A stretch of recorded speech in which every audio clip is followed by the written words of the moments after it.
Welcome back to the Montreal Expos franchise. We're entering Season 3 today. This series has been flying by. I know I've taken a couple days to upload. Recently, I've been busy at my actual job, so I do apologize about that. But going forward, it looks like everything's starting to calm down with this whole coronavirus nonsense, so looks like I should be getting videos out more often. Anyway, Season 3, this is what our starting rotation is looking like. Snell, Chirinos, we had to keep at number 2. He keeps having solid year after solid year. He's our number 2 guy. Woodruff, he's going to start as the third spot in our rotation, expecting a big year from him. McKay, I'm expecting good things. Same with Balazovic, expecting a nice bounce back year in his sophomore season. In our bullpen, it's a little shake-up. No more Nick Anderson in there. So we got Alex Claudio and Michael Gibbons, the new arrivals. Everyone else stays the same. Bleeks is our long relief guy. Look who I made our closer. Tyler Glass now. He's got filthy stuff. And I think if he puts it all together, he could be a legitimately nasty closer. So we are going to go ahead and try him. Closing starting on 99 velocity. I mean, you know he's got nasty stuff on the mound. Let's take a look at our lineup. We're going to start off the season by kind of keeping it what it was in the postseason. Meadows, Lowe, Happ, the front three. Nate Lowe moves up to the 4th spot. I mean, I don't know if he's going to last, but he definitely proved from that playoff run that he belongs in the 4th spot, at least to start the season. Or Mr. World Series MVP. And Ian Happ, the playoff MVP. And probably just our best player down the stretch, Ian Happ for us. Adames, 5th. Hunter Renfroe still lineup. Chris Davis start the season as our DH. We'll see how that goes. See if he has a good season or not. That'll depend if he gets to stay in the lineup. Wander Franco's going to start in the 8th hole. But if he has a good year, he'll move up. I mean, his stats looking really nice. Really, really nice. And he's only going to grow. And then James McCann is going to bat 9th. I doubt James McCann will finish the year with us. It's on the last year of his deal. His 2-year deal that we signed him to. And we have a nice young rookie catcher that we drafted in year 1. If you guys don't remember, you may want to go back to the season 1 draft. We drafted a guy, I think his name is Brian Ramirez. He's a nice lefty catcher with good hitting stats. He's just waiting to get called up, waiting on his shot. It might be this year. I don't know for sure, though. We'll see how the season goes on. Opening day at home against the Baltimore Orioles. Should be a nice, easy win. We're raising the banner. It didn't show it there. Obviously, it doesn't show it, but we're pretending like that banner's being raised. Those 2021 World Series champions. The gold letters in front make it seem more real. James McCann's going to throw out an Orioles base runner there in the 1st inning, and Blake Snell is going to strike out Stephen Piscotty, who went to Baltimore for some reason. We're going up against Orioles ace John Means. He actually had a decent year last year, 3.3 ERA. He just is unfortunately on the Baltimore Orioles. That's why he was 6-9. 69. Anyway, Austin Meadows, the only fitting way for Austin Meadows to start off the season, it's a home run to center field. And it's Austin Meadows right back, picking up right where he left off from the previous 2 seasons, just hitting bombs. That's all he does. A 6-4-3 double play to end the threat there in 3rd. The Orioles actually took a 2-1 lead, but it wouldn't last long. Hunter Renfroe's up in the 4th, and he golfs this one out of here into left center. It's that spot right there. Right? People love to hit a home run in. It's like a ball magnet.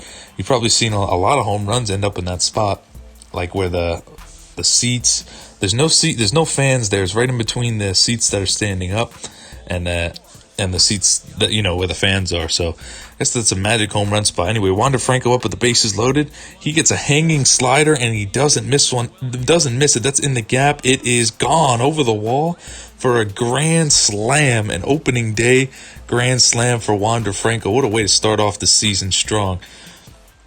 Wander Franco, expect a big year from him. I don't know. I feel it from him. His stats just keep going up, and I think he's gonna really do big things this season. So that's a grand slam. It's 9-2. This game's getting out of hand. They're gonna jump forward to the 7th, and then the 8th. It's Alex Claudio, the new signing. He's gonna pitch a nice, clean 8th inning and get out of that one. Good thing. Good. That's always a good sign. Look who it is again. Wander Franco. 2 out, no one on, and he is going to rip this fastball, take it over the high wall and right. His 2nd home run of the day, his 7th RBI of the game. He hit a grand slam and a 3-run shot. He is going to be our player of the game. Michael Gibbons, just wanted to see him in a Montreal Expos uniform against his old team. He's just going to close out this one. They'll win 13-2. Player of the game, Wander Franco, with 2 home runs, 7 RBIs. A big opening day. He's going to be the RBI leader very early on in this season, but very early on. We're jumping ahead. Next series just happened to be against the Milwaukee Brewers, so I figured now's a better time than ever to show Brandon Woodruff and his debut in video. We're going to go against this guy, Freddie Peralta, from Milwaukee. One start, 1-0 with a high ERA. It's Meadows. He's going to rip one into right center field to get this game started. It's just like every time Austin Meadows gets up, I feel like he gets on base. I mean, it's just really, I don't feel like I ever get out with Austin Meadows. I think if I were to play, every game of the season, Austin Meadows would probably bat like anywhere between 750 to 800. That's how good he is. Nate Lowe, struggling in the beginning, but he gets a nice sac fly. Here's Brandon Woodruff. He's 1-0 through 6 shutout innings in his first start in simulation. Going up against Christian Yelich in the first. Nobody on, 2 out, the 2-2 count. Gets Yelich swinging. Nice slider. Nice breaking stuff. Yelich says, it's a good pitch. A former friend, now foe. Brandon Woodruff. It's Yandy Diaz. Look, familiar faces here. Yandy Diaz, it's a base hit up the middle. He was part of the Brandon Woodruff trade along with Nick Anderson and Ryan Yarbrough. Here is Christian Yelich. Strikes him out again. High fastball this time. Struck him out on the slider last at bat. This time it's the high fastball. There's a base hit in the gap by Correa. Yandy Diaz is going into third. He's going to stop there. He's got no speed to round the bases. So we got 2 on and 1 out in the fourth. It's going to be a fly ball out to left. Chris Davis is actually playing left field this game. He's not known really for his arm, and yeah, he's got nothing there. Got that noodle arm out there and left. Yandy Diaz is going to score. Later on, we're jumping ahead 3-3. He gets Yelich again, another nice pitch, off-speed pitch. So 3-3, that's where Woodruff would be taken out. Chris Davis, he's going to fly one in the left. Nothing going on here in the seventh. Still tied at 3. We're going to have to jump ahead to the bottom of the 7th. 2 out, nobody on. Orlando Arcia gets a hanging slider, and he does not miss it. That ball is gone. Orlando Arcia, of all people, hits a home run. And that's his first of the season, 405 in the left. Going up against Nick Anderson in the 8th, and Brandon Belt. He's going to fly one in the left. It's going to be deep. But no, that's closest we were going to get in the 8th inning. Austin Meadows up next against Nick Anderson. He's already 3 for 3 this game, and he rips one into right field. Yelich going back at the track at the wall. It's gone. A home run for Austin Meadows. I forgot that was still in the 8th inning. So forget what I said about Brandon Belt's fly ball. But anyway, Austin Meadows goes deep. His 4th of the year already off Nick Anderson. So that was good. I felt good to beat up Nick Anderson a little bit. But that didn't feel good. Yandy Diaz hitting an absolute moonshot into left off our new signing, Alex Claudio, to give the Brewers the lead right back in the bottom of the 8th. That ball was smoked by Yandy Diaz. As no doubt, we always get killed by the guys we trade, but it's fine. I think we still won that trade. I think we're still going to end up winning that trade in the end. Woodruff is gonna be very, very valuable for us. Josh Hader coming in for the save, and he gets an easy 9th inning save. Gets Chris Davis swinging at a high fastball. I think Anderson's going to eventually get the win. Picked up a couple injuries. Blake Snell, he's going to be out for 1 to 2 weeks with the strained pectoral muscle. And not a huge deal. He's going to just miss 2, maybe 3 starts. At the most, it's not going to be that big of a deal. But we do have a big injury. A couple games later, Brandon Woodruff, torn finger ligament. 2 to 3 months he's going to be out. So he's going to be out for multiple episodes. This is not good. This is not what we wanted to see Brandon Woodruff do, is to get hurt. But it's okay because early in the season, so at least he'll be back for the most important stretch. I still expect the young guys we're going to call up to at least be decent. First guy we're going to call up is Neil Kelly. Pitcher we drafted in year 1 who's a high 70 to start. See potential, doesn't have a lot of growth. And the next guy we're going to call up is Trevor Richards. He was up a little bit in season 1. when someone else had picked up an injury as well. So he's going to fill in for Woodruff's spot. Neil Kelly is going to fill in a little bit for Snell's spot. As soon as Snell comes back, Neil Kelly will be back down. I don't trust him. He's not Major League ready yet. Just going to make a couple spot starts like this one. His first Major League start is going to be against the New York Yankees at home in Montreal. Not an easy task whatsoever. 23 years old, 170, 5'11", left-handed Neil Kelly. He has a kind of an ugly wind. I don't know why. I just hate this windup. First batter he ever faced in the major leagues was DJ LeMahieu, and he got him to strike out. Nice splitter from Neil Kelly. His first major league strikeout. We're jumping ahead to the second. It's already 1-0, but he gets Giancarlo Stanton to strike out. High fastball. It's not hard to strike out Stanton. He strikes out a lot in real life. And then another strikeout. Got him looking, so the Yankees may not have been ready for this rookie at first. But Gleyber Torres was ready for that hanging curveball. That ball was a absolute missile. Way out of here. Left the camera screen. That's Gleyber Torres' 10th home run of the season already. We're only in mid-April by the time I'm playing this game. That's unbelievable. Gleyber Torres is just on a very big hot streak. Let's jump ahead to the third. We're down 4-1. Luis Severino on the mound for the Yanks. And Austin Meadows again, man. He's going to rip another shot. Is that going to be high enough to go? It is. It's a home run. No, it's not. It's not. I thought that was a home run. 4-1, still second and third. Nobody out. Nate Lowe.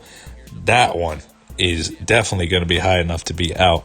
I am ahead of myself here, but that one is gone. Next batter. Took the next batter to hit one high enough. It's Brandon Lowe. He has 7 already. I mean, it's mid-April, and we got Gleyber with 10. Low with 7. I mean, we got a lot of home runs between the two teams here. Here's Gleyber again, just killing us. He's going to rip that one in the right. Beats the shift for a double with 2 outs in the 5th. I decided to leave Kelly in here and try and get out of the 5th inning. Ends up being a bad move, though. Aaron Judge rips one in the gap. Back-to-back doubles. The Yankees score and take back their lead 5-4. And I don't know why Kelly was still in here. I guess it was 2 outs. I was just trying to get out of it. Gary Sanchez right down the line on a 1-2 count. Didn't break that curveball enough. 6-4. There we go. Finally take him out. Probably a bad coaching decision. Should have took him out before. He just flipped the ball to Kevin Cash. I don't know what that was about. He needs to learn his some respect here in the major league. That wasn't classy at all. But it's fine. A good, decent start from the kid. I mean, he didn't do too bad. It's 8-4, though. Yankees kept piling it on. Nate Lowe gets an RBI double. He's starting to struggle in the month of April. You guys will see if I don't do it at the end of this video, I'll add it in the beginning of the next one, the stats there. Nate Lowe's off to a little bit of a slow start, though. That one's ripped. Yankees keep piling it on. 10-6 in the 9th. 2 out, 1 on. And then they got, I believe that's Zach Britton on the mound. Another base hit from Willy Adames to kind of keep this inning going.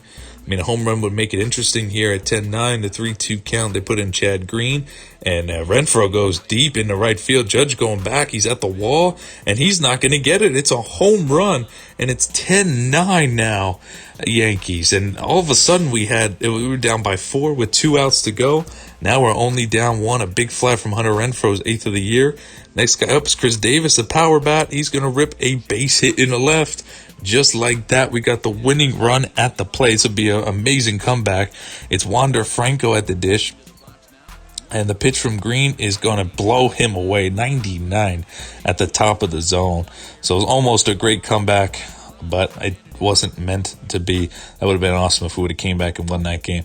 Anyway, that's it for this episode. Just 3 games. We're starting off first 27 games, 26 games for us. We're starting off 15-11, 4.5 out of first place. The Yankees are off to a very hot start. Right behind the Red Sox, though. Injuries kind of set us back a little bit because we had Neil Kelly and Trevor Richards making a couple starts. So, we're going to miss Woodruff for sure, but we should be able to make up for it. We are still in the second spot in the wild card, only 1 game ahead of the Athletics, Twins, and Astros. So we'll see, though. But in the next episode, we'll finish the month of May. We'll show the stats of how everyone's gotten off to the season so far, and we'll play 4 more games like usual. Hope you guys are still enjoying this series. If you are, don't forget to leave a like and subscribe, and comment below whatever you guys think. I'll see you guys in the next one. Peace.